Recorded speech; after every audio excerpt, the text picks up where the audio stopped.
श्रीगजेन्द्र उवाच ॐ नमो भगवते तस्मै यत एतच्चिदात्मकम् पुरुषायादिबीजाय परेशायाभिधीमहि यस्मिन्निदं यतश्चेदं येनेदं य इदं स्वयं योऽस्मात् परस्माच्च परस्तं प्रपद्ये स्वयंभुवम् यस्वात्मनीदं निजमाययार्पितं क्वचित् विभातं क्वच तत्तिरोहितम् अविद्धदृक्साक्ष्युभयं तरीक्षते स आत्ममूलो वतु मां परात्परः कालेन पञ्चत्वमितेषु कृत्स्नशो लोकेषु पालेषु च सर्वहेतुषु तमस्तदासीत् गहनं गभीरम् यस्तस्य पारेऽभिविराजते विभुः न यस्य देवा ऋषयः पदं विदुर् जन्तुः पुनः कोऽर्हति गन्तुमीरितुम् यथा नटस्याकृतिभिर्विचेष्टतो दुरत्ययानुक्रमणः समावतु दिदृक्षवो यस्य पदं सुमङ्गलम् विमुक्तसङ्गा मुनयः सुसाधवः चरन्त्यलोकप्रथमप्रणम्बने भूतात्मभूता सुहृदः समे गतिः न विद्यते यस्य च जन्म कर्म वा न नामरूपे गुणदोष एव वा तथापि लोकाप्ययसम्भवाय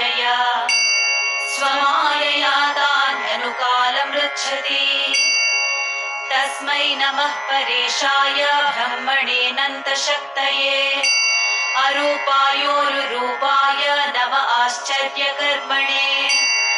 नम आत्मप्रदीपाय साक्षिणे परमात्मने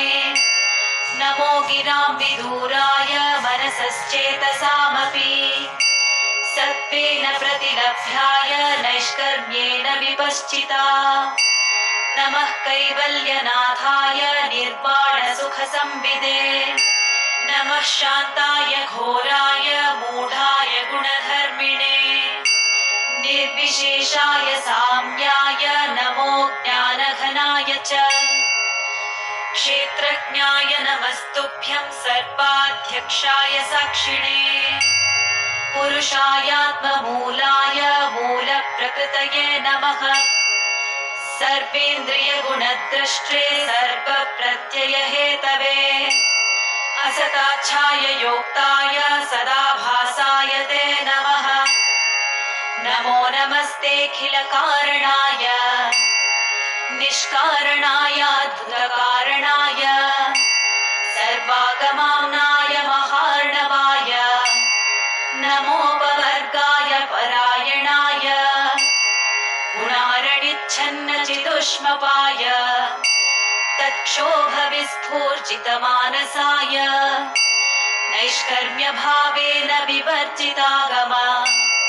स्वयं प्रकाशाय नमस्करोमि मातृप्रपन्नपशुपाशविमोक्षणाय मुक्ताय भूरिकरुणाय नमोलयाय स्वांशेन सर्वतनुभृन्मनसि